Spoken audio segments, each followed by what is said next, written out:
Di Indonesia, hampir semua orang pakai WhatsApp. Aplikasi buat chatting, video call, sampai kirim-kiriman data. Dari koordinasi orang tua murid SD sampai pekerjaan kantoran, semua pakai WhatsApp. Bahkan mungkin saja ada beberapa waktu di mana seseorang banyakkan nulis di WhatsApp daripada ngomong secara verbal dengan orang lain. Dengan WhatsApp, seluruh orang di dunia bisa saling chatting kapanpun, dimanapun dengan bebas tanpa kendala, suka-suka untuk keperluan apapun. Kalau mau bicara manfaat, banyak banget manfaatnya. Tanpa harus bertemu, tanpa harus meluangkan waktu untuk berbicara dengan orang lain. Cukup nulis, send, pesan sampai, dan mudah sekali. Tapi di balik kemudahan itu, penggunaan WhatsApp juga berpotensi mendatangkan masalah. Dan salah satunya adalah kesalahpahaman dalam komunikasi.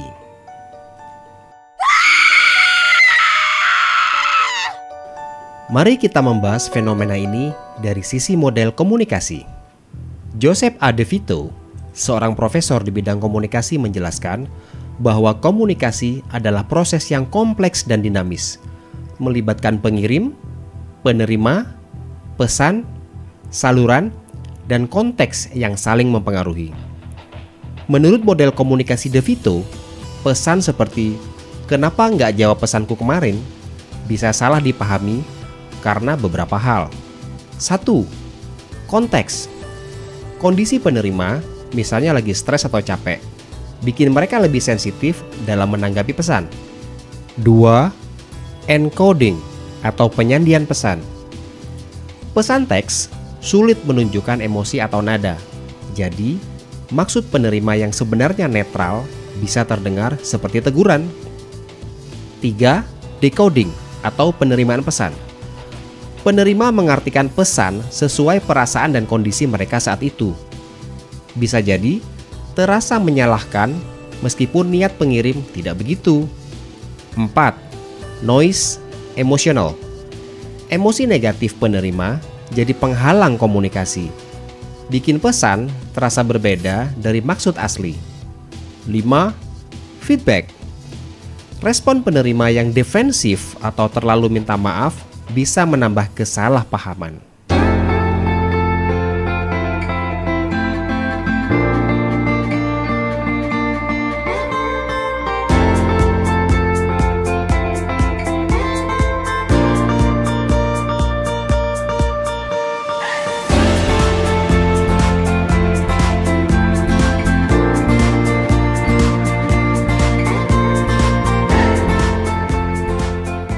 Ilmu komunikasi seru banget kan?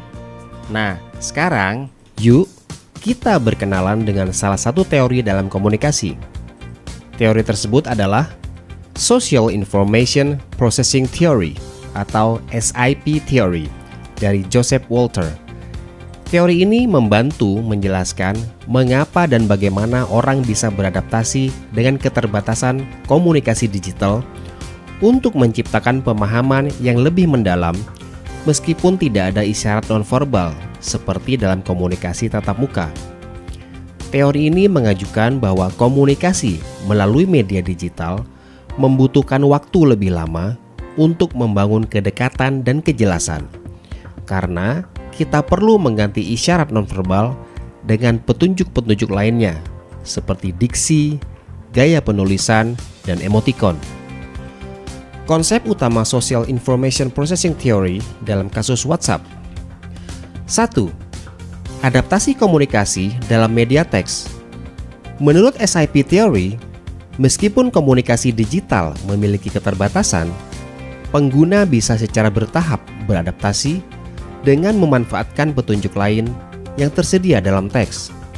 Sebagai contoh, jika kita ingin menyampaikan kehangatan, kita mungkin memilih kata-kata yang lebih panjang atau menambahkan emotikon, menambahkan tanda baca berulang, atau mengulang kata yang ingin kita tekankan, seperti "hi" atau "makasih banget ya". 2. Proses pengumpulan informasi dan interpretasi pengguna media digital. Seperti WhatsApp, mengumpulkan informasi secara bertahap dari komunikasi yang berulang.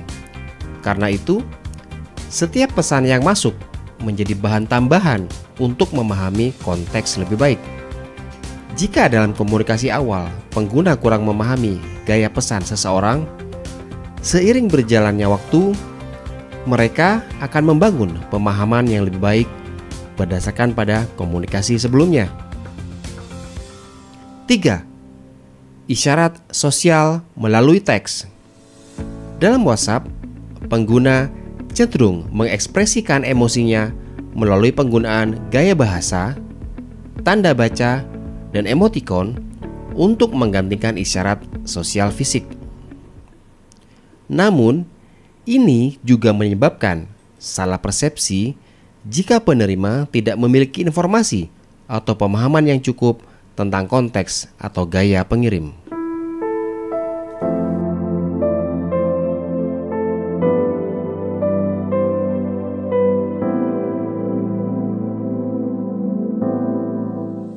Dengan demikian, SIP Theory menjelaskan bagaimana kita bisa mengatasi keterbatasan komunikasi digital seperti WhatsApp dengan memanfaatkan cara-cara unik untuk menyampaikan informasi sosial dan emosional melalui teks.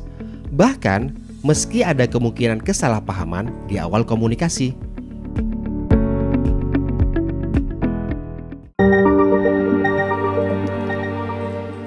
Terakhir, kita akan membahas fenomena WhatsApp ini dengan perspektif komunikasi.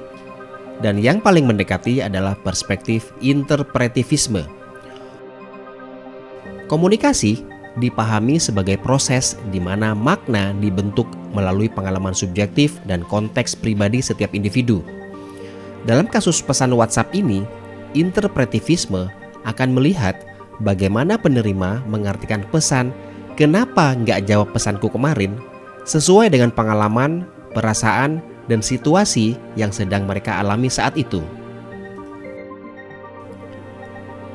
Konteks subjektif. Interpretivisme menekankan bahwa pemaknaan pesan sangat dipengaruhi oleh situasi emosional atau kondisi penerima pada saat pesan diterima. Misalnya, jika penerima sedang mengalami hari yang buruk atau dalam keadaan sibuk, mereka mungkin memproses pesan dengan lebih sensitif, sehingga membaca pesan tersebut sebagai teguran atau kritik, meskipun pengirim tidak berniat demikian. Pembentukan makna.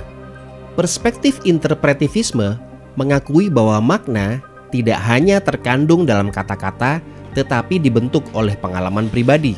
Misalnya, mungkin penerima memiliki pengalaman sebelumnya di mana pesan serupa disampaikan dengan nada marah, sehingga asosiasi tersebut mempengaruhi bagaimana mereka menafsirkan pesan saat ini. Noise emosional sebagai konstruksi subjektif. Dalam interpretivisme, noise emosional dipahami sebagai hal yang dibentuk oleh pengalaman unik seseorang.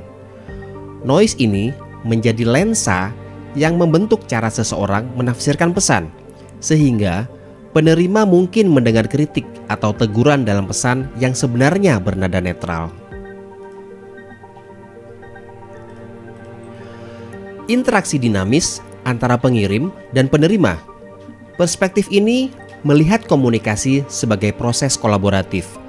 Makna tidak sepenuhnya ada dalam pesan yang disampaikan oleh pengirim, tetapi diciptakan bersama oleh pengirim dan penerima. Interpretivisme menekankan bahwa komunikasi yang efektif bergantung pada pemahaman bersama, yang dalam teks sering sulit dicapai karena keterbatasan nada dan bahasa tubuh.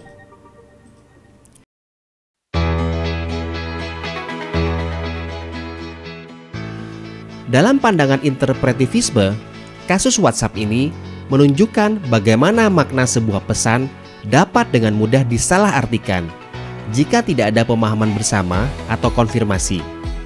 Pemaknaan pesan bergantung pada interpretasi subjektif penerima yang dipengaruhi oleh keadaan emosional dan pengalaman pribadi mereka. Oke, guys, jadi hari ini kita sudah belajar metode komunikasi, teori komunikasi dan perspektif komunikasi melalui kasus obrolan WhatsApp. Bagaimana menurut kalian?